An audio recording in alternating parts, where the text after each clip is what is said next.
we would look at tenure very closely and treat people that have come into the product in the last 12 months very differently. You know, if you're acquiring fans but then immediately losing those fans through churn, you've got a significant challenge.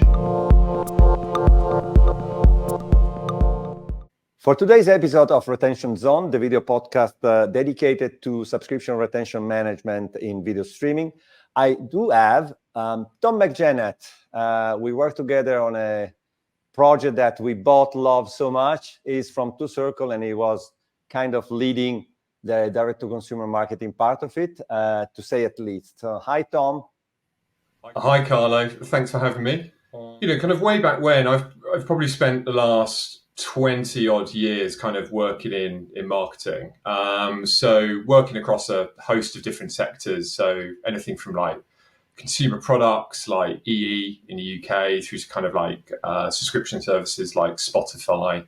But now kind of working exclusively in the sport kind of media space.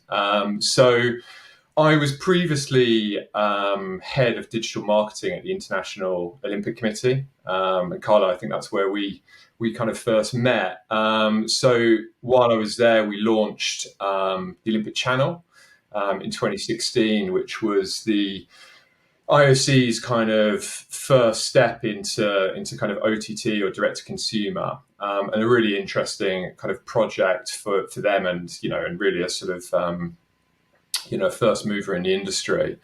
So now I'm a managing director in the ventures team at TwoCircles, and my area of specialism is, the media space, the streaming space, OTT, direct to consumer. So really anything to do with audience development, engagement, the commercialization of that audience is kind of in my, wheelhouse. And previously I led the Game Pass international business for TwoCircles, again working with you, Carlo, and that was a hugely kind of successful kind of 6-year engagement we had with the NFL for all. Obviously, that's now moved over to DAZN, but we work on a number of other kind of OTT or direct to consumer products. So a notable one is Courtside 1891. So that's our joint venture between TwoCircles and FIBA. And basically, in short, it's an OTT streaming service and so it's about aggregating global basketball content and aggregating kind of scores, schedules, data all in one place.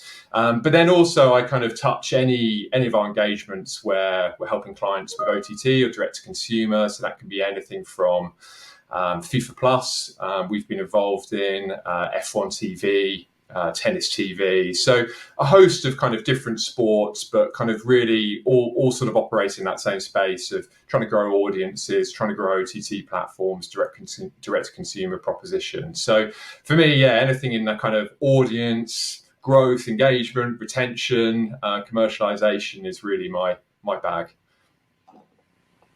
So clearly this kind of services require quite a substantial and sophisticated funnel. And normally there is a tension between focusing on acquisition, focusing on retention, I guess, depending on the phase in which the service you're managing is. But what is your take on the relevance of one, the other? How does the funnel operate in this kind of services in your experience? Yeah, I think it's a good question. I think clearly acquisition is an imperative. In that bringing new audiences into your digital ecosystem is incredibly important. And I think we spend a lot of time at TwoCircles talking about the importance certainly for sports businesses of acquiring new fans and bringing them into that ecosystem. It's one of the most important assets, I think, that a sports business can have. But then contrast that with retention, and without retention, for me, acquisition becomes, unsustainable, but also somewhat limited in scope. So obviously there's a cost of not getting retention right. If you're acquiring fans but then immediately losing those fans through churn, you've got a significant challenge. And there's that sort of somewhat cliched kind of expression that it tends to cost anything from 3 to 5 times more to acquire a fan than it does to retain a fan. So clearly there's a kind of relative value in being able to retain fans effectively. I think the other point I would make on this is where retention really comes into its own is the compounding effect of being able to retain audiences. So you get into this concept of a lifetime value of a fan or a subscriber. And I think why that's important is obviously, the kind of the economic benefit of being able to retain a fan and continuing to get them to kind of pay you on a regular basis. But beyond that, when that interplays with acquisition, it enables you to acquire, if you're using paid media or making investments in certain areas in acquisition, it allows you to kind of overinvest beyond the ARPU that you might acquire in a year. So it allows you to acquire at a higher rate because you know that the LTV of a fan is of a certain level. So there's a significant value in retention, I think, to kind of driving a business forwards. And certainly at Two Circles, we always talk about it being the bedrock of any great subscription business is retention. But there's also, I think, that interplay between acquisition and retention. I guess the final point I'd make on this is it becomes really spiky and important in sports businesses. I think, if you think about OTT specifically, and particularly single sport OTTs delivered by rights owners, they tend to be slightly smaller and slightly more niche in certainly in the size of the audience they're trying to reach. I think as a rule of thumb, you're going to be able to convert between 2 and 10% of your kind of total fan base into some kind of OTT. So obviously, if you're churning at a significant rate, you quite quickly run out of people to bring in and maintain within that ecosystem. So so I think definitely there's an interplay between acquisition and retention. Given the podcast I'm on, I would argue that retention is probably the most important.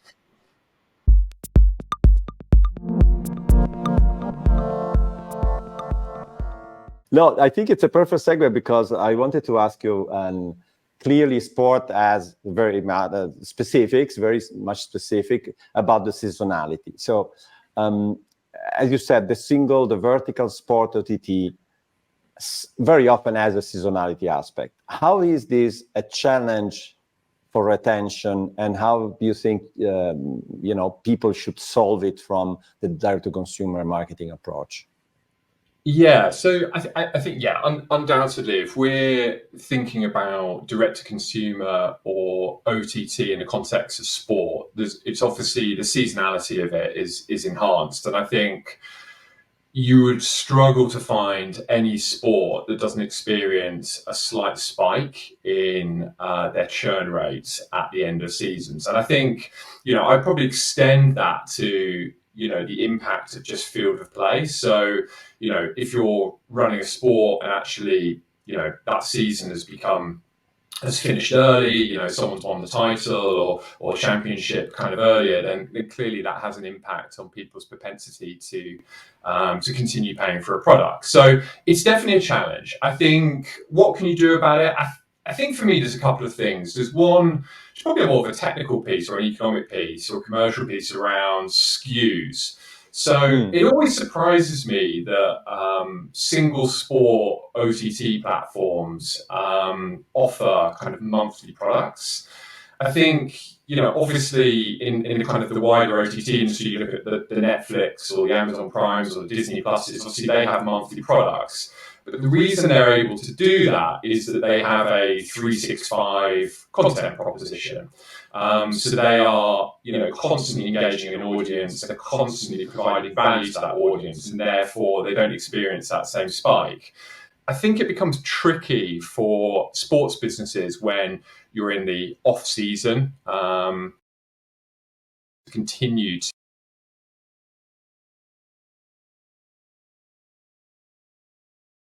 being thoughtful about SKUs, thinking about season passes or thinking about alternative SKUs that don't rely on monthlies, I think is kind of one part of it.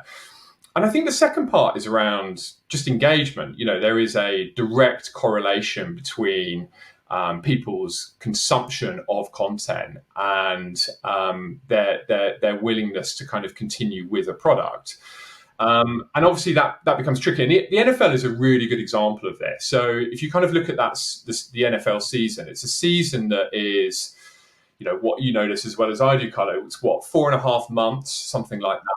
It's very short, right, in the context of other sports properties. But they just do an amazing job of making the off-season really engaging and really interesting. You've got anything from kind of free agency through to combine.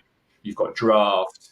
There's loads of great content there. And that's going beyond just having a nice piece of shoulder content or a piece of video on demand. Absolutely. And I think it's also important that you organize it in a way very, if you want, very close to what the value you give or the perceived value you give to user and what you're asking for. Is this exchange have to be balanced through the, and I remember, I mean, you have to be constantly monitoring when there is value that you can leverage and offer new pricing. And it's very dynamic. It's not like a monthly fee and then you decide after 2 years that you change the price. It's extremely dynamic. And my question is, I've seen working together, I've seen that the importance of setting monthly, but weekly and very often daily targets throughout the process. So if your target is going from whatever level to 30% more, it doesn't happen by magic. You design how the growth will happen in terms of you design the target for a new acquisition, for free trial conversion, for people retaining during the big season renewal. So how do you think setting those targets is crucial to operate a platform like that?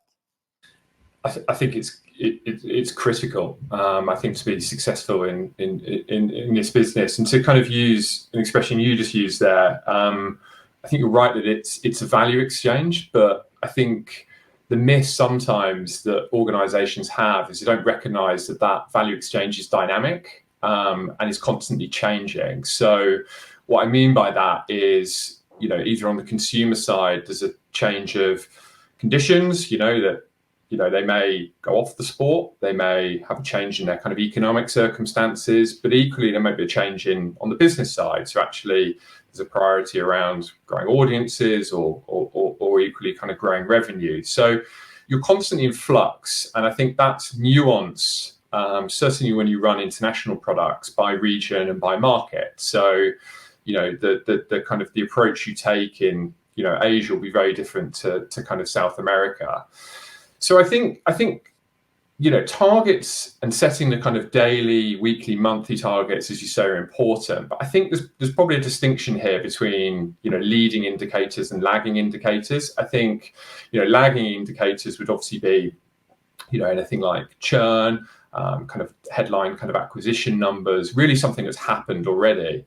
I think for me and kind of how we tend to approach this is being really clear about what are the leading indicators that are going to ladder up into those lagging indicators, and being really crystal clear about what those are, how I can ultimately kind of affect them. So a leading indicator, as I said, so anything around, engagement, there is a direct correlation between hours or minutes consumed by, by a subscriber, by a fan, and their propensity to retain and continue buying the product from you. So that's a great example of a leading indicator where you need to be really close to that and take action against it. So I think for me, it's about good strategy is anchored in being really clear about what the leading indicators are, being really thoughtful about, that whole subscription process from kind of pre any kind of churn or kind of change in circumstances. So how are consumers, using your product? How many platforms are they utilizing that are available to them? There's kind of a piece there around kind of, during a acquisition window or during an auto renew window, just being seamless and kind of slick in how that's executed. And then after that, thinking about how you think about win back. So for me, yeah, absolutely, you've got to be really clear on those targets, you've got to be really clear about what you're looking at and what you're going to do about it if something changes, up, down, or another.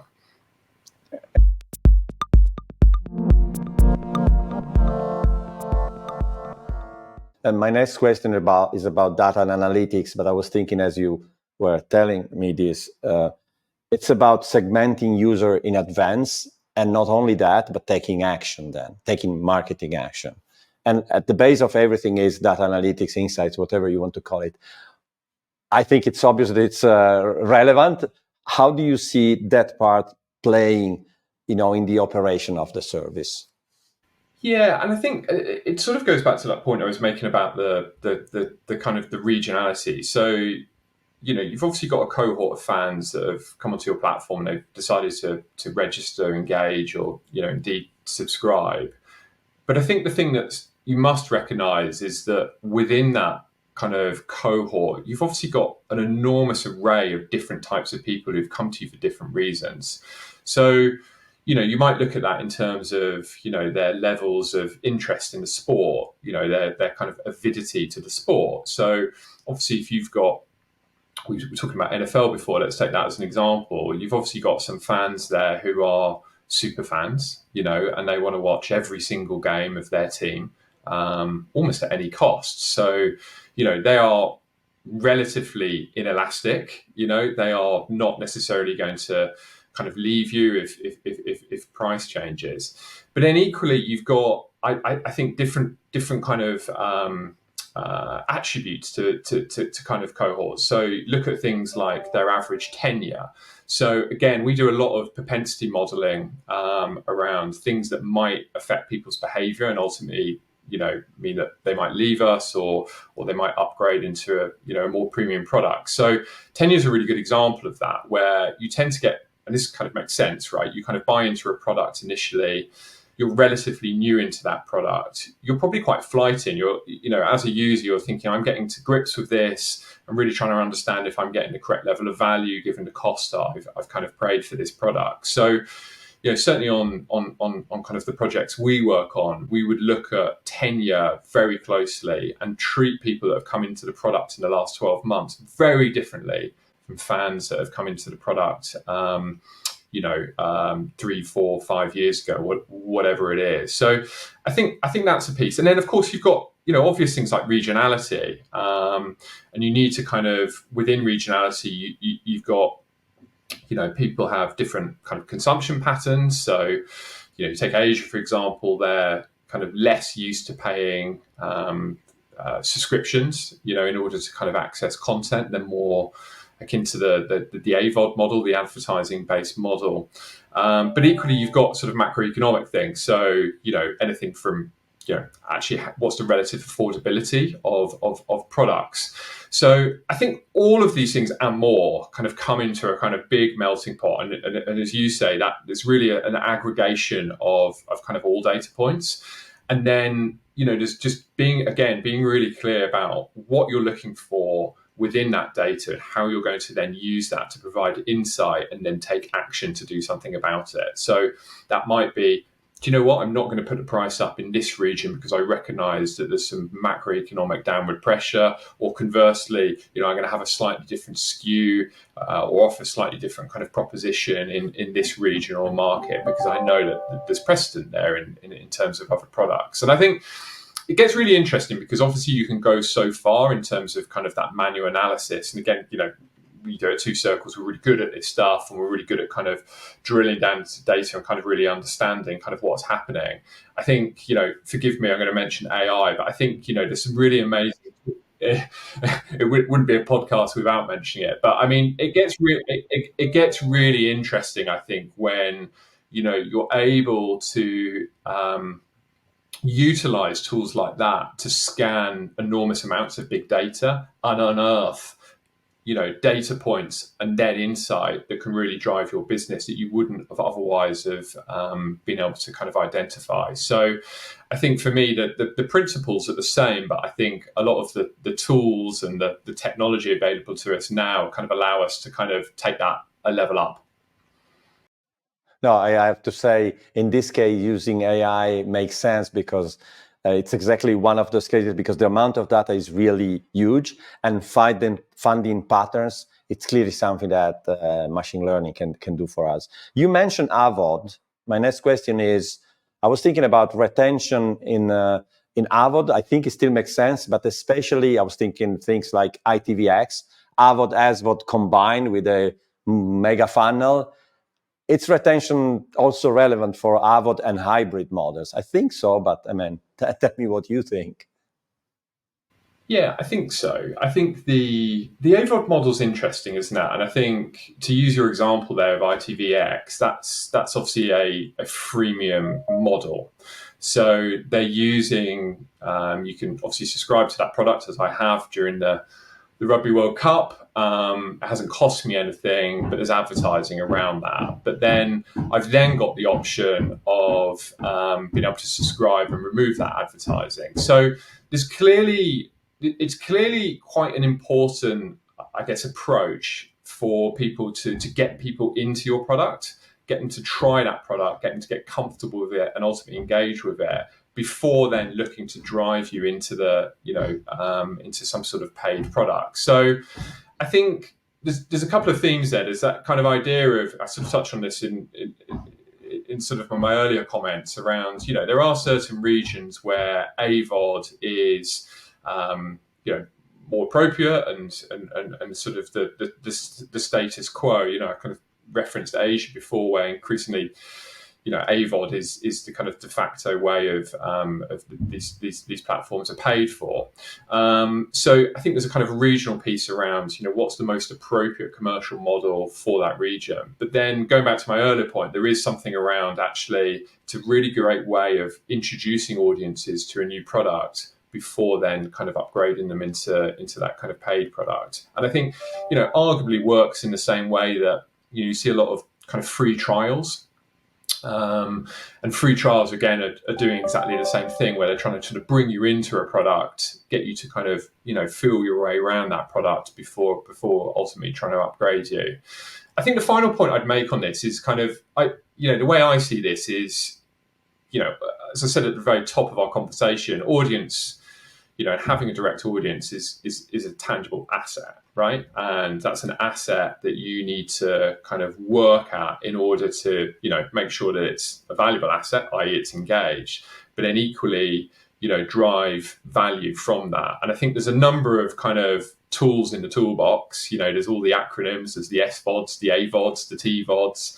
You call it whatever you want, but really the fundamental is it's about driving ARPU, right? So average revenue per user. And I think actually, you can use one discreetly or a combination of all of the above and plus, other kind of ways of doing that in order to kind of drive value. But it comes back to that point of, what's the relative value exchange? What content am I able to access? What do I think is the most appropriate kind of commercial model to wrap around that?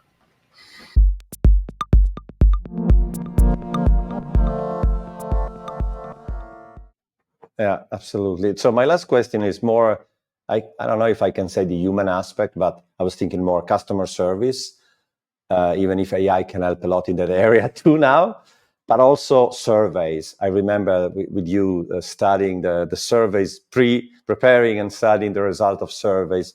How do you think the relationship side of an OTT service is crucial also for retention?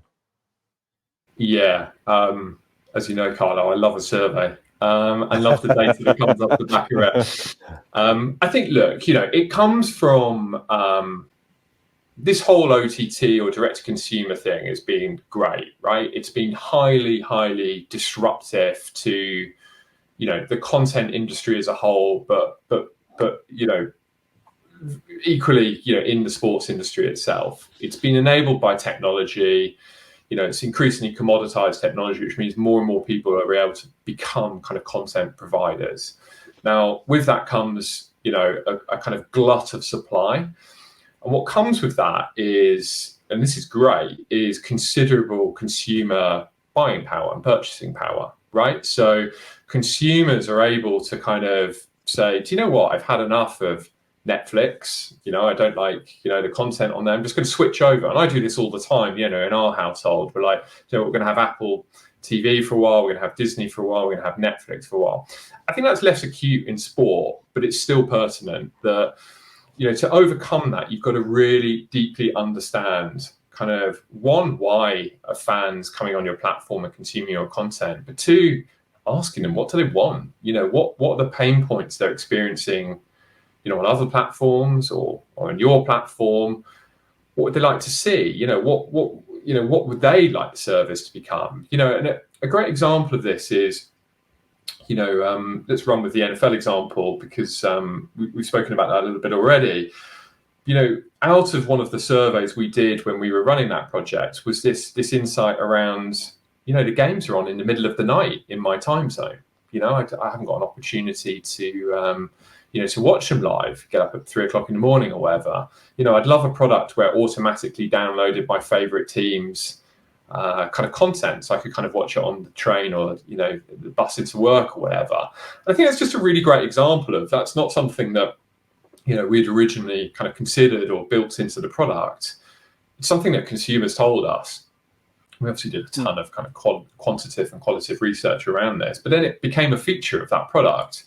And it became a really well-used feature. I think you can draw a direct link between surveys and just asking fans and subscribers and registered users questions about what they think and what they want, and then again acting on it in a positive way. You do that, you would hope that you would have a product that's more relevant and usable for those fans and subscribers, that ultimately drives retention, and that value exchange is more equal for both sides. So I think for me it's incredibly important, and it's something if you're not in the market asking questions of your fans or subscribers about what they're looking for, I think you're missing a trick.